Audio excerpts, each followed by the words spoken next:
Greetings, fellow armchair Imagineers. Tiki here. And Blue Dragon 5. Ladies and gentlemen, as we find ourselves on the cusp of Disney's big venture into the world of streaming, even courting a war in the process, we thought it'd be nice to stay up to date on the ever-growing catalog and rule on what's a must or a bust on Disney Plus. I really dug this one, Dragon. It might not be the most deep spark short in terms of like actual thematic messaging and whatnot and symbolism. Like I honestly think it's one of the lighter ones in that regard. But you know what? I think being one of the lighter spark shorts kind of works to its benefit. And I just kind of dig the style of it just thoroughly. So yeah, with that in mind, maybe you can help me dig some of the deeper significance out of this thing. But I think yet again the SparkShorts brand has a real winner on its hand. Yeah, and this was brought to us by, of course, the SparkShorts very much are creator-driven, and very much the director and writers are traditionally people who kind of brought the SparkShorts at the table. In this case, Madeline Sharafian, if I'm saying that remotely correct. She worked on Coco. She was in the story and art department on Coco. But relatively a newcomer at Pixar, so she's. But hey, if you cut your teeth on the art department of Coco, man, that's not a bad place to start. Yeah, so she, seemingly, it looks like she definitely brought a lot of little touches into this, which I'm really blown away by. I love the little touches on this, but we'll get into. Of course, the other thing to make note of before we jump in, this was, of course, attached to the top of Soul, which, I mean, I know we kind of said at the top, but I'm just saying it's kind of interesting that the SparkShorts have really taken off so much. Think about it. I mean, we're opening not just with a Pixar short, but with a Spark short. So they went from kind of like a little kind of independent kind of film project at Pixar to, full blown. We're opening the movies with this now. They've caught on, and Disney Plus, I'm sure, helped with that a little bit. Oh yeah, I'd say Disney Plus definitely helped for sure, because before Disney Plus, it was just kind of like it was almost like a word of mouth kind of thing. Yeah, again, I love how it all started with just, the whole borrowed time of it all. It was just kind of borrowed time. Yeah, that's an excellent origin story for sure. Absolutely. So, so let's just dive right into it then. No thesis of your own, Dragon? Right. Well, I thought we were going to steamroll over that, but by all means. I'm curious to hear your initial thoughts just to get a foundation. Yeah, I really I like this. Again, I don't know if I'd put it over some of the other Spark shorts, but it's it feels a lot like just kind of a traditional, like it feels pretty much what it ends up being, which is again an opener to Soul. It's a palate cleanser of a short that gets you kind of gonna get you ready, but not entirely overshadowing the Pixar film that is to follow. And again, I can't say how much that. Or I say it lulls you into a false sense of security. Yeah, because I mean, there's like a theme of community here, which again, I mean, it's tangentially kind of connected to Soul, but not entirely. So I like that it's kind of it's kind of thematically in the same bubble. Like we're kind of digging deeper a little bit here on kind of the themes and just kind of the light of one. Yeah, could be a lot of those ones. Yeah. But, I mean, I really like the whole cute storyboard, basically storybook-esque quality to the animation style. Oh, yeah. And again, very much, the second, kind of 2D Pixar short after Kid Ball, that's high praise. And, I mean, the last time we saw a 2D animation going way back is, I mean, it's the My Friend the Rat short, which had a little bit of 2D incorporated into it. But again, sure. We're going full tilt with it, guys. Pixar, again, is an animation studio, not entirely a computer animation studio. It says animation studio on it. It doesn't say just computer animation. Anything can happen. Imagine if Pixar did a stop-motion film. Wouldn't that just, like, be the... What if Pixar just totally just brought back 2D animation and Disney was the 3D company? Wouldn't that be weird? It would be weird, but it would be also really awesome. The story for the ages. But again, like I'll take Pixar any way I can get it. But hey, they want to dip the brushes in a few different ink pots. By all means, I'm all for it. Right. So yeah, let's just get things started, Dragon. What's the basic premise for this one? Well, basic premise is a rabbit is basically, a rabbit digs itself deeper, digs itself deeper rather than ask its neighbors for help, and it just kind of as it's trying to build its dream home. That's kind of your roundabout premise for this. A little rabbit trying to build a little home, little burrow, a little kind of Bugs Bunny, kind of like the home that Bugs Bunny lives in, essentially. One could argue. But like I said, Dragon, I think story-wise, I won't argue. I feel like it's one of the lighter SparkShorts for sure, no question about it. But man, it's just artistically, it's just so visually pleasing. I think just character animation wise, that's what I'm blown away by. Oh, definitely, the definitely. character animation just has me gobsmacked, and like how much we conveyed something we don't really convey that often in the Pixar shorts or like just kind of the Pixar films in general. Like this harkened a lot to Onward to me, where we saw the animation of embarrassment really well here, which we haven't really gotten that since since Onward. Oh, With kind of with our younger protagonist in that story, just kind of being a little embarrassed by his brother Barley. yeah. Anyway,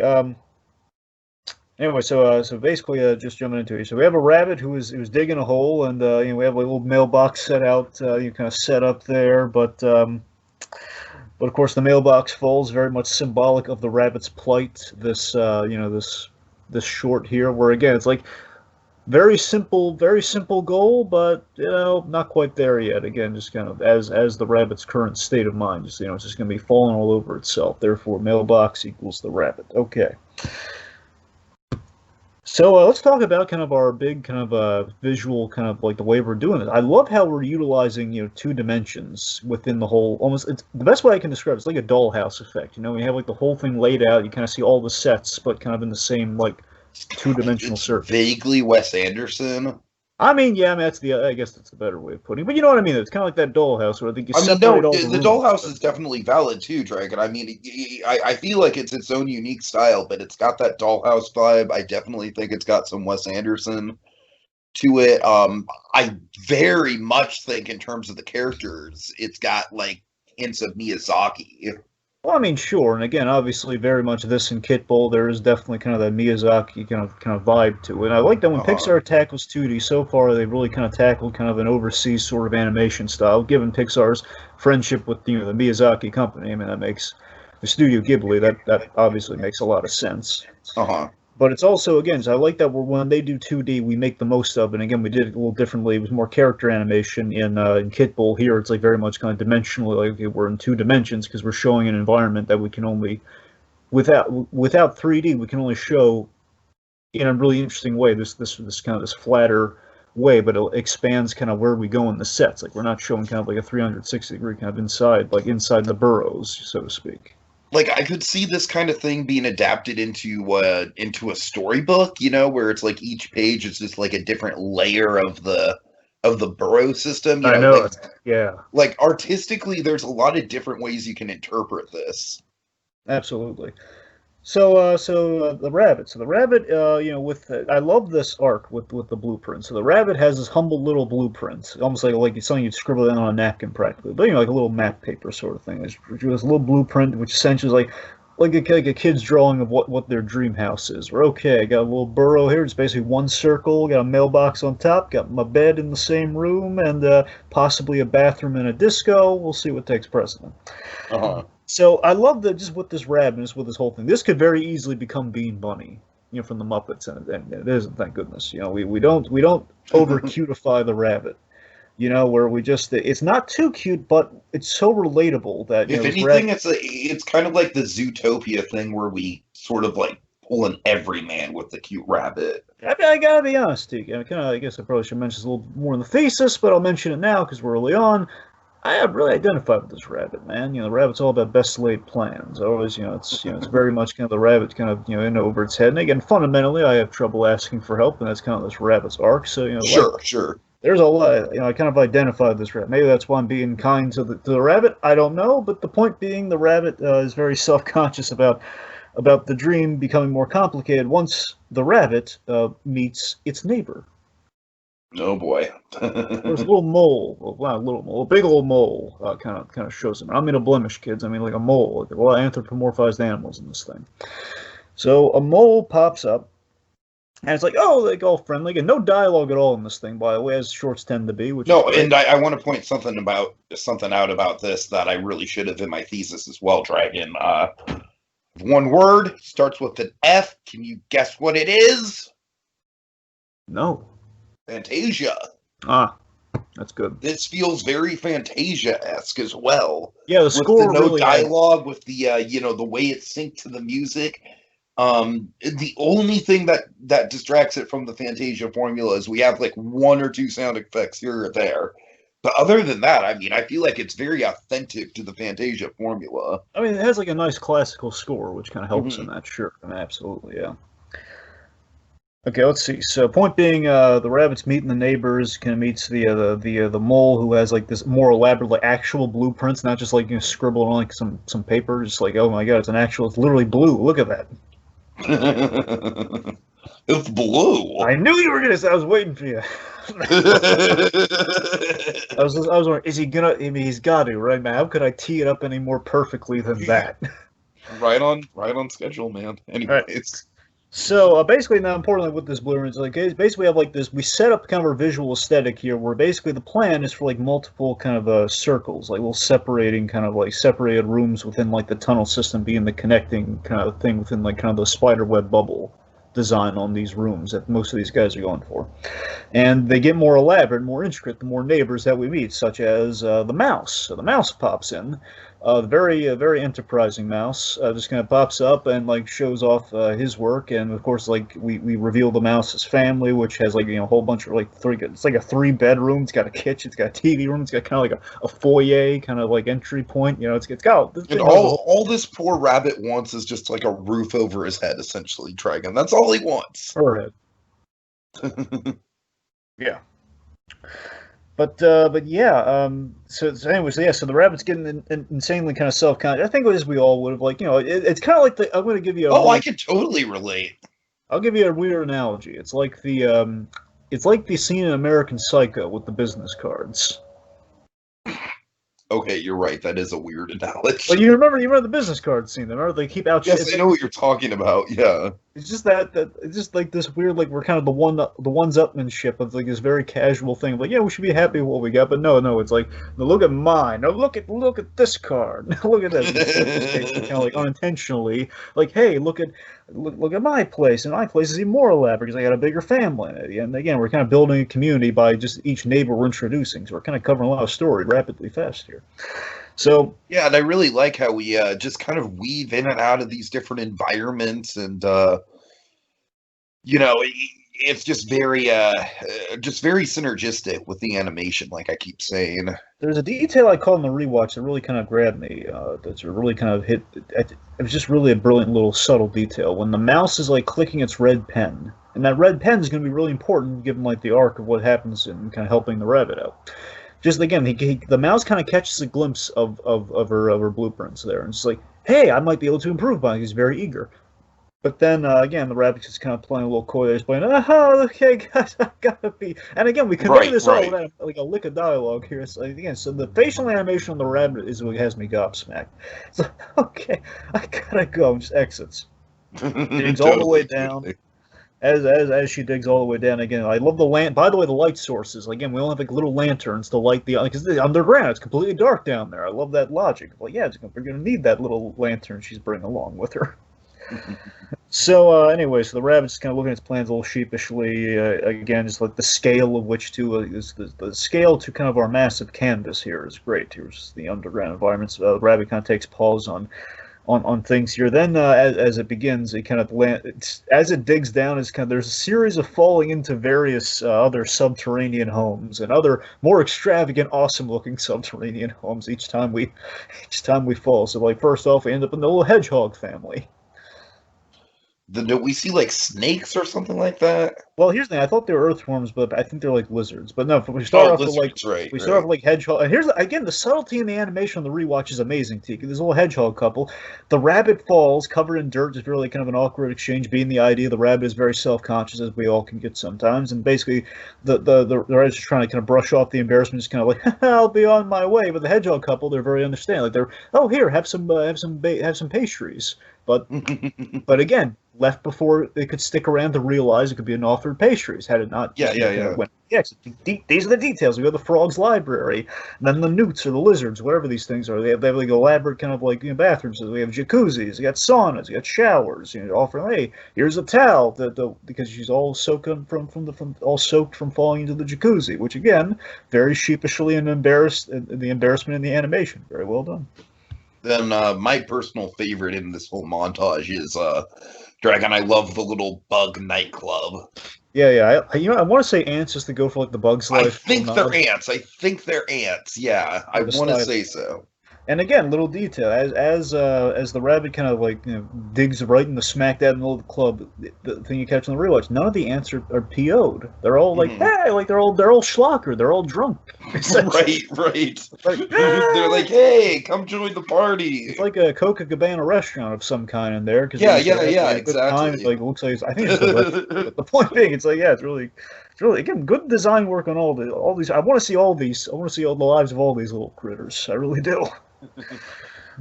All right, so let's see. So, anyways, after the ants in the club, okay. So we then have our big money shot here. See all the burrows, and basically just the intermingling melting pot of communities, which is really cool. Like they're all hanging out with each other too. It's not just like one sect of species. Like they're meeting each other in these little burrows and these little connecting. It's not like the Land Before Time 1, where it's like all the dinosaurs stick to their own kind. Oh no.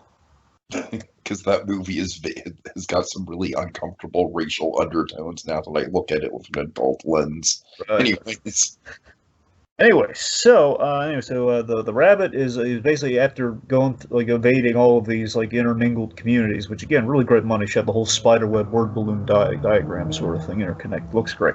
So rabbit's about to knock on a door of a neighbor, but gets a little sheepish and then just burrows down, scared. Basically, here's the roar from the other side of the thing, which is going to come back in a major way. Like you're roar, oh god, it's terrifying. I'm getting out of here. Digs all the way down to retreats into the dark recesses of the earth as far down as it can get, and you think, oh my god, like she's one of two things is going to happen. One, she's going to end up in the the Earth's core or something, or through she's going to end up on the other side of the world or something. How deep she's digging, but no.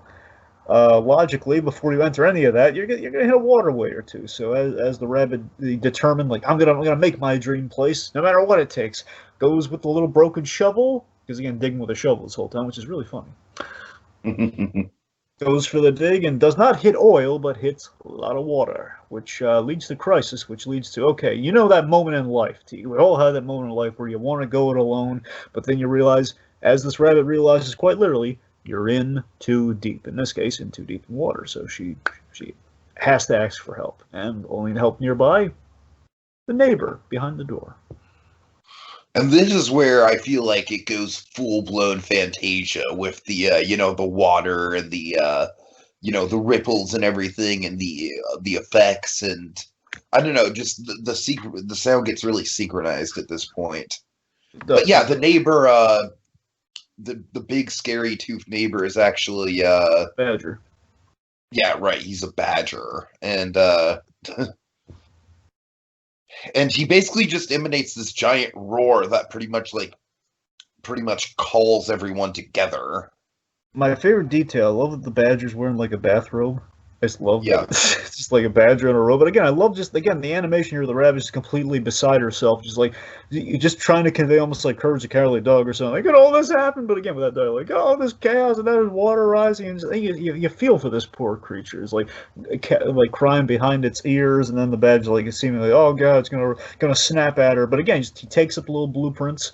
Takes one look at him, he hands him back, and then he calls for the cavalry. The cavalry comes running in. They all solve the water problem. They dig a little hole, so basically they don't all drown. Basically, so the property values don't go down. Save their bacon. I love how there's no big destructive aftermath. No one's mad. It's like, hey, okay, we dug a little hole, ended up in the lake, environmentally friendly. We're all good here. Yeah, that's nice. That's nice. Yeah. Then we have a big opportunity for change. Very key. Yeah, she takes the map or the blueprints, I should say, and she does indeed call for help. Singles them over to help with the blueprints, and that's a nice moment. And then we see in the final shots, her hanging out with all the neighbors, kind of going from community to community. And then, like I said, Dragon, in the finale, we see very literally going full circle with the mailbox gag here. All she ever wanted was just a roof over her head. Very humble. Very humble. You know what's even better in Tiki? She's not even going through the communities. Like the community band together, they built her a better version of her own dream house. Like they're building it for her. That's the real kind of thing of beauty right there. Like they're because with the mouse, like did like a second pass on her blueprints, drew it all in red and everything. I will be like a little cutesy, like hey, your neighbor on the left, neighbor on the right, that's me and him. And this whole like basically gave her kind of a better version of it, and you see them all kind of build it, making like. Again, basically, it's the nature of commuting. Like the boroughs of New York, in this case, the boroughs, like the boroughs of like different single parts of the community all kind of work. This very much is a New York metaphor. I'm glad you brought that into it for sure. Which again definitely connects to the soul of it all with the New York. Of course. Not on the nose, but it's there. So, but yeah, it's just this nice little community came together for kind of in crisis, and then just kind of it's the rabbit's arc of getting out of its own way and just kind of coming to again as hard as it is, kind of musters like I could use some help here, and it all comes together. Nice little it's a cozy little chimney and like kind of a porch roof over her head, and it fixes the mailbox. We do the little stare too, which is hilarious. Like pokes her little head out, looks like okay, stay, okay, stay, okay, we're all good. And yeah, that's all she wrote.